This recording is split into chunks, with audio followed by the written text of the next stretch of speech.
और अब बात करेंगे उस साजिश की जो पाकिस्तान में रची जा रही है भारत को दहलाने के लिए। यूपी एटीएस ने नोएडा से 2 आतंकियों को गिरफ्तार किया। बागपत का तुषार उर्फ हिजबुल्ला अली जिसे गिरफ्तार किया गया, तो वहीं दिल्ली के समीर खान को एटीएस ने पकड़ा है। ये दोनों ही आरोपियों की उम्र महज 20 साल है, लेकिन ये आतंकियों के पास से पिस्टल, कारतूस, चाकू मिला है।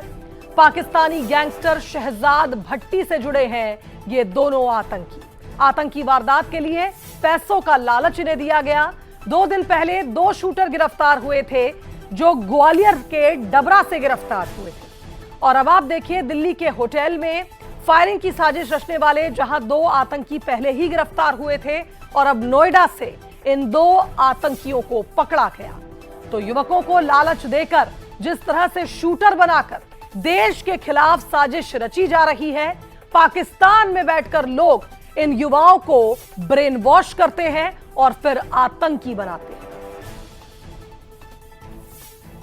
सहयोगी आलोक राय का रुख करेंगे, हमारे साथ इस खबर पर जुड़ रहे हैं। आलोक जी, युवाओं से संपर्क बनाने के लिए सोशल मीडिया का इस्तेमाल, और फिर बड़ी बात यह है कि ना सिर्फ इस्तेमाल बल्कि लोगों का इस कदर ब्रेन वॉश कर देना कि महज 20 साल के लड़के आतंकवादी बन जाते हैं। बिल्कुल शुभांगी, यूपी एटीएस ने जिस तरह से नोएडा से कल 2 गिरफ्तारियां की हैं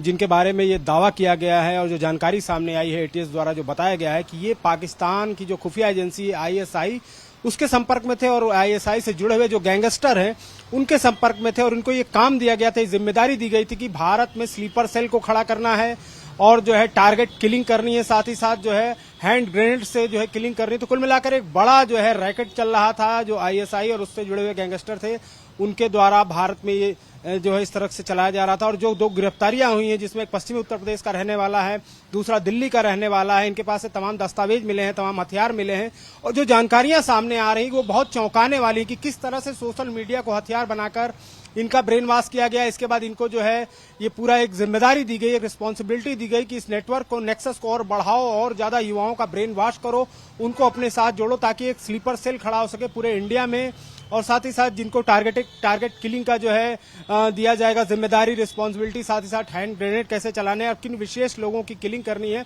ये तमाम सारी बातें जो है एटीएस द्वारा बताई गई हैं। तो कुल मिलाकर कहा जा सकता है कि एटीएस ने एक बड़ी साजिश विफल की है और सबसे ज्यादा चौंकाने वाली बात है कि इन दोनों की उम्र 20 साल बताई जा रही, यानी ये अभी युवा हैं। तो ये समझा जा सकता है कि किस तरह से इनका ब्रेन वॉश किया गया होगा और किस तरह से इनको टारगेट्स दिए होंगे कि अपने और बकायदा आप देखिए एडवांस में अमाउंट दिया जाता है, 2.5-3 लाख रुपए का लालच देकर लग्जरी लाइफ का सपना दिखाया जाता है। कुल मिलाकर आलोक एक गंभीर मामला है और निश्चित तौर पर यूपी एटीएस ने जो काम किया है, लगातार इनसे संपर्क में आए युवाओं की भी जांच होनी चाहिए कि क्या एक बड़ा स्लीपर सेल तैयार कर दिया है सरहद पार साजिशकर्ताओं ने, जिस तरह से युवाओं को टारगेट कर रहे हैं सोशल मीडिया पर। फिलहाल बहुत शुक्रिया आपका तमाम अपडेट्स के लिए।